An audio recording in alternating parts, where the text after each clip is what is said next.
Part 1. Chapter 1. Religion, Culture, and Curriculum.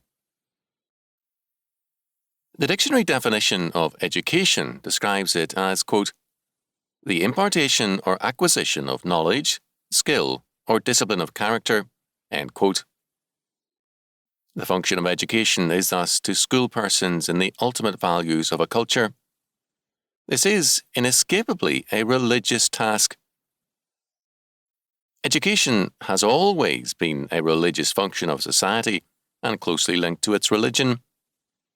When a state takes over the responsibilities for education from the church or from Christian parents, the state has not thereby disowned all religions, but simply disestablished Christianity in favour of its own status religion, usually a form of humanism. An excellent means of analysing the religion of any culture is to study its concept of education. To see education as an expression of religion is not an approach limited to Orthodox Christians. Liberals, anthropologists, and status educators have so viewed it. According to a Columbia Teachers College publication which defines religion, after Tillich, as, quote, ultimate concern, end quote, religion is the framework of education. Quote, religion as ultimate concern, therefore, provides the large framework within which education occurs. It determines perspective and basic orientation. It governs emphasis and fixes trends. Religious concern, whether or not recognized and designated as such, is the motive which actuates the educator and produces the general pattern of its work. The relationship between education and religion as ultimate concern is, in fact, a reciprocal one. Not only does religion provide the ultimate foundation for education, but education provides an admirable field for implementing religious commitments, thus making faith explicit in concrete act. A significant test of the governing religious convictions of a person or group is the character of the education promoted by that person or group, end quote. Not only does education find its foundation in religion, but the educational curriculum expresses the religious standards and expectations of a culture. The Latin word curriculum, from which the English word is taken without change of spelling, means a running, a racecourse, chariot, and is cognate with the Latin verb currere, to run. A curriculum is thus the chariot, racecourse, or vehicle whereby a culture expresses its religious faith and standards. The basic curriculum is called the liberal arts curriculum, quote-unquote liberal, from the Latin liber, free, and it is a course in the arts of freedom, or a vehicle in the arts of liberty. A liberal arts curriculum is thus a practical answer to the question, what is liberty, and how does a man prepare himself to be a free man? The modern liberal arts curriculum is the long development of a humanistic religious answer to this question. Hellenic in origin, it gives us a man-centered and essentially anti-Christian answer to the question, how shall a man be free? This question is basically the same as the one asked within the sphere of religion. How shall a man be saved? The liberal arts curriculum is thus the channel of liberty and of salvation. It is the means whereby a culture saves its children from the encroaching evils and threats and prepares them for life in terms of the knowledge, skill, or discipline of character required to be a free man. And this is, inescapably, a religious task. The origin of the modern curriculum is in Greek humanism, and it should be noted that Greek culture was humanistic, but not individualistic. Werner Jaeger has noted that, quote, the intellectual principle of the Greeks is not individualism, but quote-unquote humanism, to use the word in its original and classical sense. It meant the process of educating man into his true form, the real and genuine human nature, end quote. Bauer has also cited this humanistic orientation.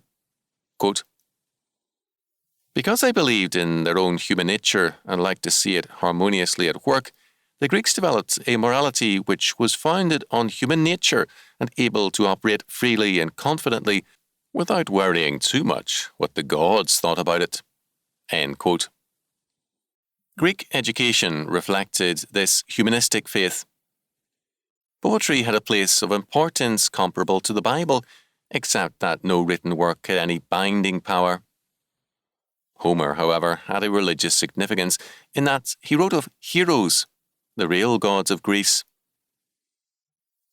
The dance and the gymnasium were important, not for physical exercise, but for religious reasons. Enthusiastic dancing had as its goal being God-possessed and God-filled, incarnating the divinity which was potentially realizable by all men. Physical development had not mere health as its goal, but the realization of the idea of man, a divine humanity, the perfection of form. The goal of man was to be an incarnation of the idea, the universal, and hence the study of geometry, of abstract forms, was more religious than practical, or more accurately, was practical because it was religious. The importance of geometry in the modern curriculum and its priority over many studies much more relevant to the world around us is an evidence of the continuing hold of the Greek curriculum on us. The modern physical education class is, in terms of its professed purpose, an anomaly. Ostensibly, the school wants to give the child an opportunity for physical exercise. It therefore provides bus transportation to and from school and prevents children from exercising themselves by walking a mile or two. The purpose of physical education classes is not exercise, but planned recreation, group activity, and very definitely, in many cases, games and dances deemed psychologically advantageous to quote-unquote liberal education. Greek education was also geared to the polis, the city-state. Man, for Aristotle, was a political animal, and hence man was to be educated into the saving life of the state. Plato's Republic was a plan for total education, for total statism. The statist purpose of humanistic education was even more clearly emphasized by the Romans. According to Grimal, quote, Roman morality has a very distinct aim, the subordination of the individual to the city, end quote. Religion and piety had reference to the city, for the gods were the gods of the city, and religion, by binding men to the gods, bound them to the city of the gods. According to Barrow, quote, for a quote-unquote religious man, the phrase is usually, quote, a man of the highest pietas, end quote, and pietas is part of that subordination of which we have spoken. You are pious to the gods if you admit their claims. You are pious to your parents and elders and children and friends and country and benefactors and all that excites or should excite your regard and perhaps your affection if you admit their claims on you and discharge your duty accordingly. The claims exist because the relationships are sacred, end quote. The liberal arts curriculum thus had a statist orientation. Man's liberty, man's salvation was to be found in faithful subordination of himself and all his being to the city of man. The chief end of man, a political and social animal, was to glorify the state and to serve and enjoy it all the days of his life. It is not surprising, therefore, that Christianity came into rapid conflict with Rome and the entire world. It was a battle between Christ and Caesar, between the city of God and the city of man for the control of the world and of history. On the one hand, the emphasis was on the triune God and on his eternal decree, on the primacy of eternity, and on the other hand, the emphasis was on the primacy of time, on the civil order as the order of incarnation and divinity, and on the temporal decree of the total state. A Christian order did emerge in measure, and education began to turn increasingly to the Bible for its norms. But the prevalence of Platonistic and Neoplatonistic strains, as evidenced in such conservatives as Hugh of St. Victor, and the rise of Aristotelianism, steadily undermined the theocentric emphasis. Gradually, the basic Greco-Roman humanism gained ascendancy, and the city of man became united to the city of God in name, and the Church of Rome became this true state. True education and piety involved submission to Rome.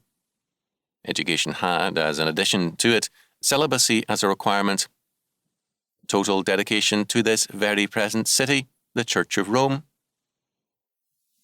Bishop Otto of Freising sorrowfully noted that, quote, "I seem to myself to have composed a history not of two cities, but virtually of one only, which I call the Church."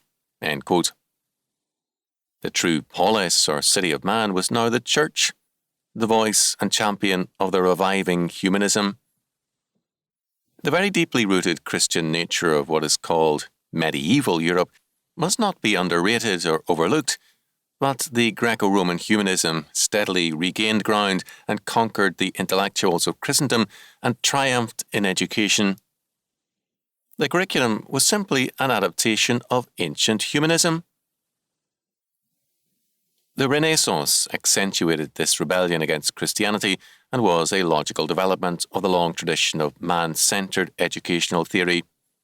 Instead, however, of emphasizing the Church as the true polis or state, the Renaissance emphasized the amoral power state and individual, anarchistic man.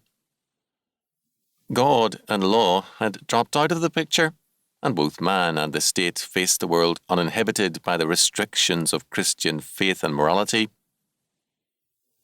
According to White, in the Renaissance, in the state this meant tyranny, and in the personal realm, anarchy. Quote, "The prince rules according to the motto, first my will, then the right. Tel est notre bon plaisir."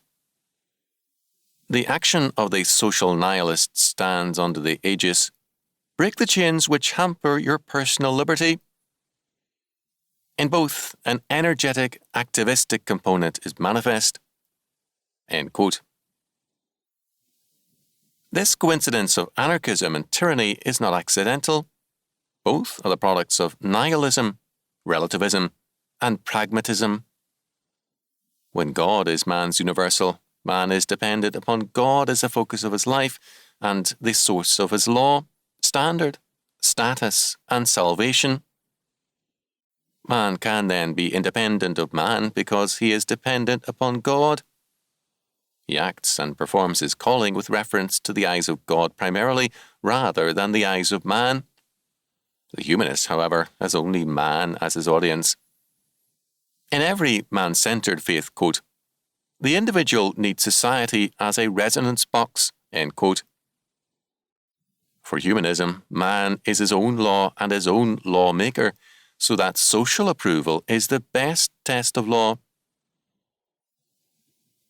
This standard leads inevitably to the socialization of life, law, and living, because man must move in terms of man as his God and law. Instead of declaring God to be the universal, man becomes the universal and the source of meaning and being. Quote, "The medieval saint was virtuous in the desert also. The invisible eyes of God hovered above him." Universal man needs society in order to display his virtues. His realm is only of this world. End quote. Thus, wherever education becomes humanistic, it will produce both statism and anarchistic individualism. Man's only law will become himself and other men. Moreover, a curriculum which professes to be Christian because it includes religious instruction, but is in all else humanistic in orientation, will also breed statism and anarchism. The centre of the stage becomes man without law, that is, without God's law, and the amoral state, an amoral anarchistic man then predominates. The Reformation emphasised the sovereignty of God and the total scope of his law, that is, predestination. Humanism was thus in principle denied. The function of education and of the curriculum was the preparation of man to glorify God, to enjoy him, and to serve him in and through a chosen calling. In the United States, the Christian school developed to a degree unknown in Europe, where the humanistic past and the Enlightenment hindered the development of a Christian curriculum. Until Horace Mann, all American education was Christian. The educational accomplishments of America were without equal in the world, as noted in a report in 1800 by a Frenchman, Dupont de Nemours, National Education in the United States of America. The result practically was a high literacy rate, with illiteracy almost non-existent, and only 4 in 1,000 being unable to write legibly and neatly, according to this report, with excellent abilities in the basic skills manifested by virtually all. The religious instruction was also excellent. In 1815, the average age of criminals in the United States was 45. In 1960, 19. Because men were taught to be dependent upon God, they were independent of man and the state. Their source of security was neither the anarchistic individual nor the amoral state, but the sovereign and triune God. The Enlightenment came as a counter-movement to the Reformation and a revival of the ancient Greco-Roman humanism. Its philosophical premise was the dialectic of nature and liberty. Nature was introduced as a substitute concept for God. Natural law, which meant whatever the philosophers chose to call it, took the place of the hard and fast written word of God.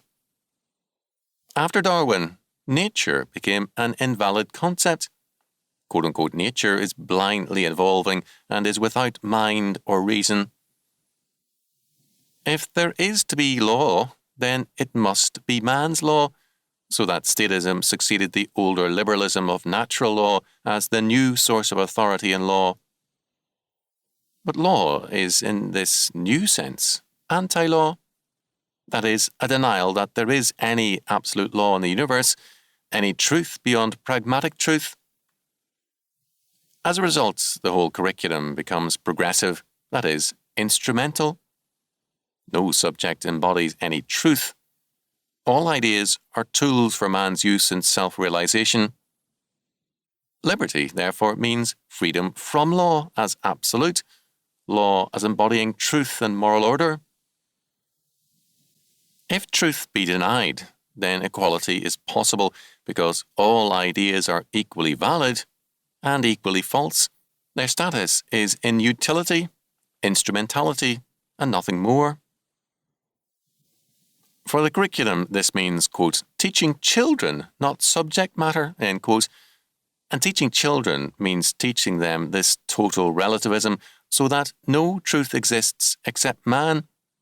A man realizes himself in and through the great society of Dewey and others, the total state. Thus, for Dewey, Orthodox Christianity, with its belief in truth and error, good and evil, heaven and hell, the saved and the lost, is anti-democratic and irreconcilable with a democratic society. Biblical Christianity thus has no place in the curriculum and therefore in the life of the great society. But, according to Conant, the family is an aristocratic institution also, and one that ensures that, quote, inequality of opportunity is automatically and often unconsciously a basic principle of the nation, end quote. To hold democracy and equality and maintain a family-based society is to create, quote, a perpetual compromise, end quote. Thus, the family has no place in the curriculum in any Christian sense and is rapidly being crowded out in life.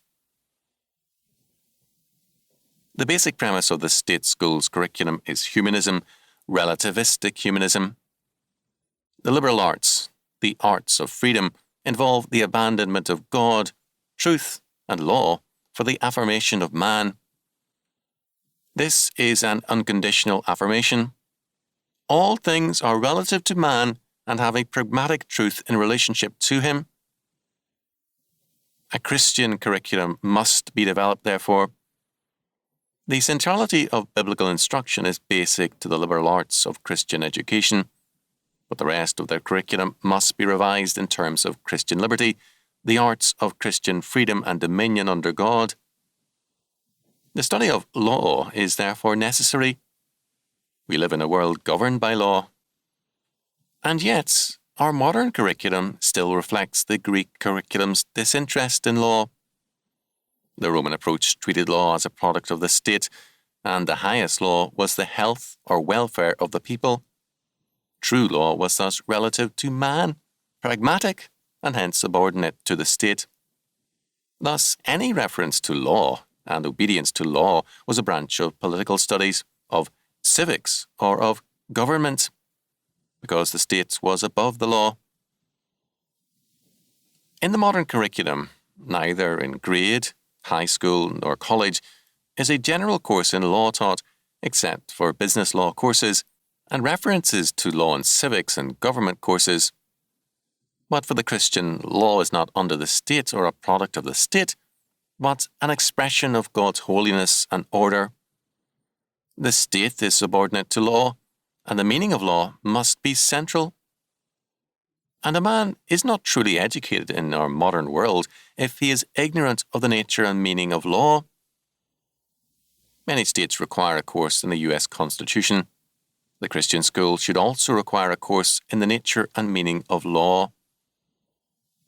Another area of importance, one of the major problems confronting man, is his relationship to his environment, the world he is born into and the world he reacts to and in part remakes. Ecology, though very often fallacious from a Christian perspective, is thus a very important area of study. Man cannot usurp the role of God in his relationship to the world, but neither can he treat himself as a creature of his environment, since he is created in God's image. The study of ecology is thus of major importance to the Christian liberal arts. The approach to history in a Christian curriculum is of necessity radically different. From the perspective of humanism, the determination of history is from within time and potentially at least by man.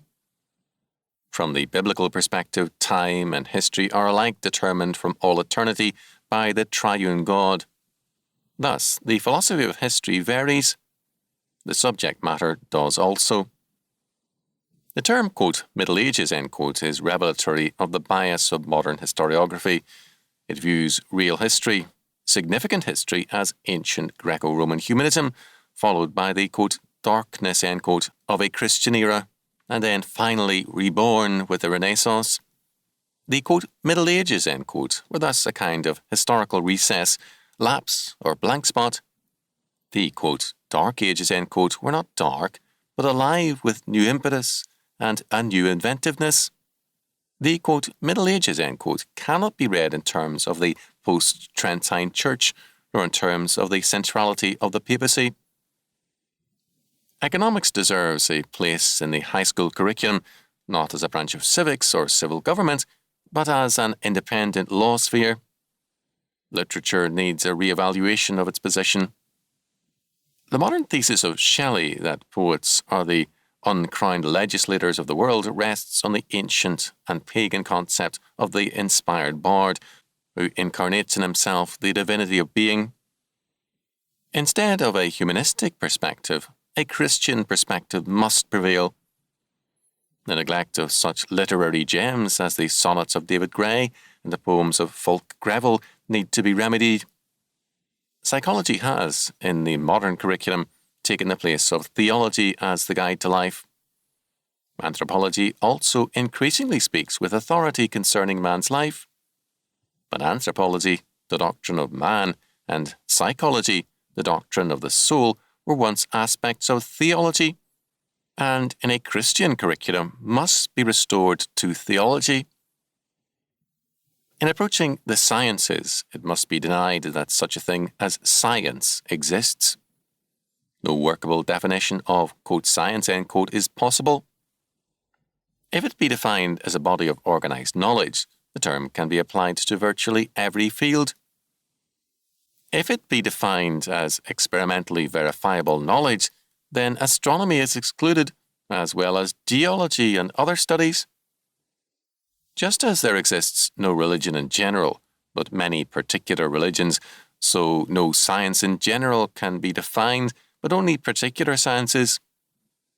Moreover, in approaching any particular science in any body of scientific thought, we must deny that we are confronted merely with a body of facts. The facts are set in the context of interpretations, and interpretations rest on pre-theoretical religious presuppositions, as Cornelius van Til and Herman Duyvert had pointed out. To accept the universe as ultimate and self-created is a great act of faith, but it is a non-Christian faith. To assume the ultimacy of chance as against the ultimacy of God and His eternal decree is equally an act of faith. Both the Christian and the humanist begin with an act of faith, but the humanist strives to persuade the Christian that this difference between them is one of faith versus knowledge, when it is a clash of faiths in which we must hold that truth and knowledge are with Christian faith. A great evil introduced into Christianity, pietism, led to a surrender of knowledge and the world to the unbeliever and a withdrawal of the Christian to a purely inner world of experience. As a result, relevance to the world and to knowledge came to mean secularism, and the Church moved from a theocentric orientation to a man-centered and experiential emphasis. The result was a surrender of the world and of education to humanism. Only by reclaiming the entire curriculum as the curriculum of Christian liberty, as the Christian liberal arts course, can education be again a liberating force and man be delivered from the devastating and enslaving forces of amoral statism and anarchistic individualism. A Christian curriculum is thus a major and urgent necessity. A state curriculum, to be true to itself, must teach statism. A Christian curriculum, to be true to itself, must be in every respect Christian.